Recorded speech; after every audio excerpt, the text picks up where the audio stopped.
Thank you very much, Myra. It's a pleasure talking to you, and a pleasure talking to everybody that's listening into the conversation today. I will bring up our presentation, our corporate presentation, so that you'll be able to get a better understanding of what the Cerro Caliche project is all about and what Sonora Gold is all about. And so this is a picture of the Cerro Caliche project in the central zone of the project. I'm looking towards the southwest. And from where I'm standing, we're very close to the town of Magdalena de Quino. It's about a 45-minute drive, and it would be, Magdalena would be in the far right-hand side of this photograph here. And in front of me is the area where much of the 47,000 meters of drilling has been done on the Cerro Caliche project. And to give you an idea of the location, over my left shoulder by 8 kilometers is the Mercedes mine, and over my right shoulder would be Agnico Eagle's Santa Gertrudis project. And the waste dump for the Cerro Prieto mine is adjacent to us, just to the west. And going way over to the mountain range in the far distance there, by about 60 kilometers, is the San Francisco mine. And I'll move forward. We have a very, very strong team based in Mexico. The two key players in Mexico would be Melvin Herdrick and Jorge Diaz. And Mel has been living in Mexico for probably 40 years or thereabouts. And both Mel and Jorge are based in Hermosillo. Mel has over 5 million ounces of gold discovered to his credit, the most notables being the San Antonio deposit in Baja and the La Colorada deposit, of course, in the 1 hour's drive south of Hermosillo. And these were acquired from his previous company, Pediment Gold, when Argonaut acquired the company in 2011. And so going on to Jorge Diaz, Jorge has over 40 years of experience in designing, building, and operating mining projects in Mexico. It goes back to, he started off with Peñoles. He became the #1 employee of the Alamos Gold when Alamos started constructing the Mulatos mine. And Jorge has been with us for the past 12 years in Sonora. And so he's got a great amount of experience in bringing projects through to production. He has his own small mine operating at Quiriego, which is 3 hours drive south of Hermosillo. So he's a very hands-on and very experienced mining engineer. The project is located just, like I mentioned, 45 minutes drive from Magdalena de Quino, and 3 hour drive from the project to Hermosillo, 3 hour drive to Tucson, Arizona. And as you can see here, we're surrounded by producing mines. And so we're in and of course, Sonora State, in my opinion, it is the best jurisdiction for mining in all of Mexico, and one of the best jurisdictions in the world for mine permitting and ability to operate as a going concern.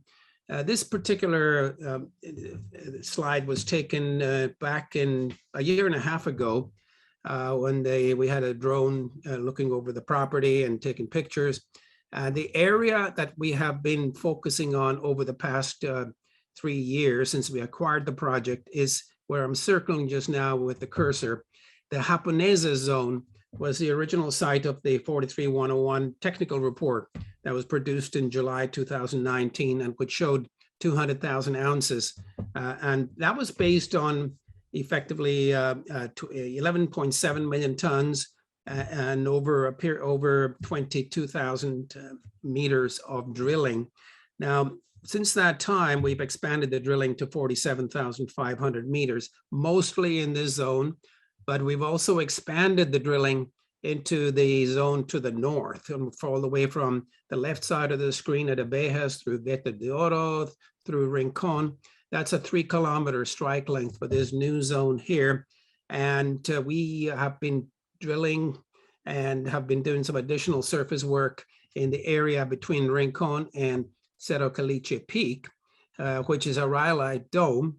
And we're finding there are many, many more roads in this area now that are not shown in this picture, but we've extended the road all the way up to the summit of Cerro Caliche Peak. So we anticipate that this whole area here will become a mineralized zone as well with the future drilling. But getting back to this area here, We are now producing, in the process of putting together a PEA, preliminary economic assessment on the project, and it will be focused mainly on this central zone here to demonstrate what our plan was for the project over the past few years. Is we wanted to focus on the shallow potential for the project. And shallow, I mean down to approximately plus or minus 100 meters. And this area here has been proven to be extremely well mineralized throughout. We have of the 47,500 meters of drilling, the average length of hole is 110 meters over 433 holes. And so at a 45-degree dip, that suggests that the depth that we've been drilling is approximately 90 to 100 meters. And the reason for this was we didn't want to take any great risks by attempting to go deeper to try to develop a Mercedes style deposit at depth. So we've been very successful in illuminating the great potential for the shallow oxide near surface open pitable resource in this area here. And we're in the process now of finalizing a mine plan. And over the next few weeks, we will be announcing both the resource estimation, the calculation for the economics on the project, followed up with a preliminary economic assessment by the middle of September is what we estimate. So moving forward, there's the project highlights. We started the metallurgical testing last December with McClellan Laboratories in Reno, and we're very satisfied with the results of that. Micon International out of Toronto, Ontario in Canada is doing the resource estimation as we speak. And Denim Engineering, also out of Ontario, Canada, is doing the PEA. This is a snapshot of all the drilling that's been done. This is 47,500 meters of drilling to date. And if you look at the central area, the Haponesa Zone, this is where the original resource was in the original 43-101 technical report. But now, at that time, the spacing for the drilling was approximately 100 meters, and now we've tightened it up to 35 meters. So I'm expecting that a good percentage of, if not the majority, if not all of the Haponesa Zone could be in the measured and indicated. And I'm expecting some at Buena Suerte as well. And so what we're forecasting now is that over the next 4 to 5 years, that we have enough material based upon the current drilling to support a minimum of a 5-year mine life. And we're forecasting a 15,000 ton a day throughput for that particular 5-year mine life as well.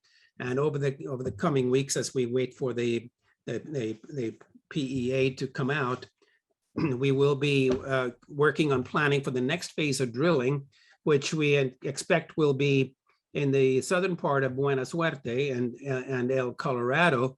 And this zone here is an area we've been doing extensive road building in the arroyo in between Colorado and San Quintin. And down below where the word COM is, another zone called Ventana. And we expect to expand the mineralized zones by at least 650 meters in Colorado and by 750 meters in Buena Suerte, San Quintin. So there's lots of other areas for additional drilling that we feel will be able to expand the resource. This area east of Belletoso is mineralized. We're finding structures with all the surface work we've been doing. So we anticipate that the potential for the project, based upon a report we did in May 2020, suggests over and above the 200,000 ounces in the Haponesa Zone, the potential for the rest of the property is somewhere between 75 million tons and 100 million tons, grading 0.3 to 0.5. And if we're successful enough in demonstrating the 100 million tons at 0.5, that could be an additional 1.6 million ounces. All the zones have been yielding some pretty high grade intercepts. And this gives you an idea, Buena Suerte of, looking at 45 meters of just under a gram, Colorado, 12 meters of 11 grams, Rincon, 20 meters of just under a gram, 21 meters of over a gram, Beta de Oro, the same. It's pretty consistent that we're getting high grades in each one of these zones. Just to show you and give you an idea the ease of mining for this project here, I'll show you a couple of sections, CC and DD, and these are likely to be the first areas we will be mining. This is Cabeza Blanca to the west, and the mineralization starts at surface, as you can see here. The Buena Suerte zone with the north end at the left-hand side, as you can see, very, very fine intercepts at the north end of Buena Suerte, 25 meters of over a gram, 27 meters. And these are all very consistent and easy to mine because the mineralization essentially starts at surface. And the same with the north end of the Haponesa Zone. So I would imagine that the mining plan will eliminate that the best areas to start mining on the project will be at the north end of Haponesas and the north end of Buena Suerte. Cross section across the various zones, it's approximately like 1 kilometer across the zones. You have the vein breccia zones that are running in a southeast northwest direction, and it's pretty typical of the trend in northern Mexico, northern Sonora. And in between, you have stockwork. So moving on from there, if you look straight into the slide, the strike length in this particular zone is at 1.3 kilometers from southeast to northwest. We just announced the other day the completion of the metallurgical testing. The bottle roll testing was announced in March, and it gave us an average of 80.3% gold recovery. And now with the column leach testing over a period of 90 days, we achieved an average of 74%. And the range was 62 to over 80% in each one of the zones. And we're happy to report that the mineralization and the recoveries are pretty well consistent throughout all of the zones and through the different materials. And as you can see, when I blow this up a little bit, you'll see the two types of material, the stockwork and the vein breccia, are yielding almost identical returns as far as recovery is concerned. And each one of the zones are yielding between 70 and 90% on the bottle roll testing for the recoveries. So we're very satisfied that 74% exceeds our expectations, because we had expected maybe 72% at that time. So moving forward now, we're about to restart the drilling program within the next month or so to start moving towards increasing the resource from what the new PEA will demonstrate in the next 2 or 3 weeks. And I'm fully expecting that there'll be a significant improvement or increase in the size of the resource in this next edition of the resource estimation. But we want to move forward, and we want to demonstrate that the projected capacity that we internalize for the project can be accomplished over the next 2 to 3 years. And so we're hoping that that in the next, between now and this time next year, that we will have at least doubled the resource again. Time will tell on that. But in the meantime, we are moving towards doing the preliminary engineering and the preliminary work for going into production in 2022. And to achieve that, here are the steps we're taking. We'll restart the drilling in September. Now, this drilling is not dependent on the PEA or anything like that. This is moving forward, and we will expect to keep increasing the resource as we move forward towards production with our mine plan. The metallurgical testing is completed, and that's been already reported. The resource estimation, I'm expecting that will be between now and the middle of September. And the same with the PEA will be announced at that time. We've done a fair degree of mine site selection and pre-engineering, and the environmental permit should be submitted to SEMARNAT within the next 2 to 3 weeks. And however long it takes to go through the permit process with SEMARNAT, we're expecting that by the first quarter of next year, of 2022, we should have the permit in place. All things, if things go well with SEMARNAT. Project financing, we've been talking to many lenders and financial institutions over the past 6 months to prepare them for eventual project financing that we expect to achieve over the next 3 to 4 months to get the commitments on that. And if all of this comes together as we anticipate, our idea is that we start construction in early 2022 or late 2021 and be in production within 4 to 5 months after that. As far as the corporate structure is concerned, we have shareholders from all over the world. There's 102 million shares issued and outstanding. The management of the company and the insiders control 20%. And so we have the ability over the coming year or so to have exercised some of the warrants that are outstanding and some of the options in the company, which we hope to enable us to bring in another $20 million Canadian through the exercise of these. And to finalize on the regional overview here, as I mentioned before, we are in a location surrounded by producing mines, and soon to be producing would be Santa Gertrudis, I would imagine. Cerro Prieto mine off to the west, Mercedes to the southeast on the same structure. And that gives you a snapshot of the Cerro Caliche project and Sonora Gold in general. So I hand it over now to anybody who may want to have a question that hopefully I'll be able to answer. And we have a few questions for your presentation. And the first one is, what do you think are the main factors that have allowed Sonoro to have a good relationship with the authorities and obtain permits? Well, we have, of course, an office in Hermosillo, and we have a team that's dedicated towards the environmental issues related to the project.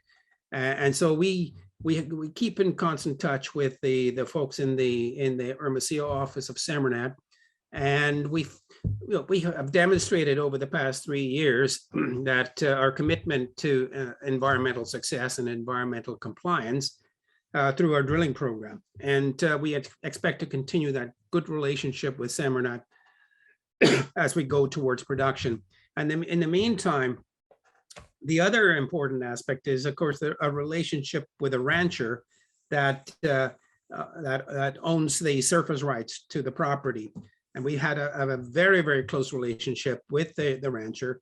It's a very symbiotic relationship in that we get a lot of assistance from the rancher in achieving our goals with respect to road building and pad building.